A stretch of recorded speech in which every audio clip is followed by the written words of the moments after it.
Company వాడు వస్తాడా ఇక తెలంగాణకు పెట్టుబడులు పెడతారా? ఇలా ఎందుకంటే హోంమంత్రిగా కూడా ముఖ్యమంత్రి ఉన్నాడు. ఏమనంటే తెలంగాణ పోలీస్ లోగో మార్చినాం. లోగోలు మారిస్తే ఏమొస్తుంది? తెలంగాణ బతుకుదెరువు మారుస్తా అని చెప్పిన రేవంత్ రెడ్డి తెలంగాణ తల్లిని మారుస్తా, పోలీస్ లోగోను మారుస్తా, తెలంగాణ సింబల్ మారుస్తా, ఇంకేదో మారుస్తా అంటాడు. ఇవి మార్చుడు తప్ప నువ్వు మార్చిందేంది? నువ్వు చెప్పిందేమో తెలంగాణ ప్రజల జీవితాల్లో కొత్త వెలుతురు తెస్తా, బతుకు తెరువు మారుస్తా అన్నావు. కానీ నువ్వు మారుస్తున్నదేమో టీజీని టీఎస్ ను టీజీ చేస్తా, తెలంగాణ తల్లిని మారుస్తా, తెలంగాణ పోలీస్ లోగో మారుస్తా, తెలంగాణ రాష్ట్ర సింబల్ మారుస్తా. దీంతో ప్రజల జీవితాలు మారుతాయా?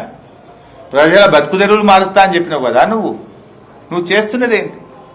పోలీస్ లోగోలు మార్చుడు కాదు, పోలీసులకు అవసరమైన సాంకేతికతను అందించు, పోలీసులకు అవసరమైన నిధులు అందించు, పోలీసులను వాళ్ళ పని వాళ్ళని చేసుకొని, పోలీసులు ఎంతసేపు ప్రతిపక్షముల మీద కేసులు పెట్టు, సోషల్ మీడియాలో పోస్టు పెట్టిండు, వాని లోపలై వీని లోపలై, ఈ పనులు కాదు కదా పోలీసులు చేయాల్సింది. ఇవాళ సంగారెడ్డి జిల్లా కూడా చెప్పాలి. దానికి పోయే ముందు రాష్ట్రంలో అనేక సమస్యలు వచ్చినాయి. ఇవాళ రేవంత్ రెడ్డి గారు వచ్చిన తర్వాత రాష్ట్రంలో పోలీసులు ఇబ్బంది పడతా ఉన్నారు. ఇంతకుముందు టీఏ ప్రతి పోలీస్ కానిస్టేబుల్ కానీ, ఎస్ఐ కానీ, ఏఎస్ఐ కానీ, హెడ్ కానిస్టేబుల్ కానీ కేసీఆర్ ప్రభుత్వం నెలకు 15 రోజుల టీఏ ఇచ్చింది. రేవంత్ రెడ్డి వచ్చినాక దాన్ని 7 రోజులకు తగ్గించిండు. పరేషాన్ ఉన్నారు పోలీసులు పాపం. 15 రోజులు 7 రోజులకు తగ్గించిండు.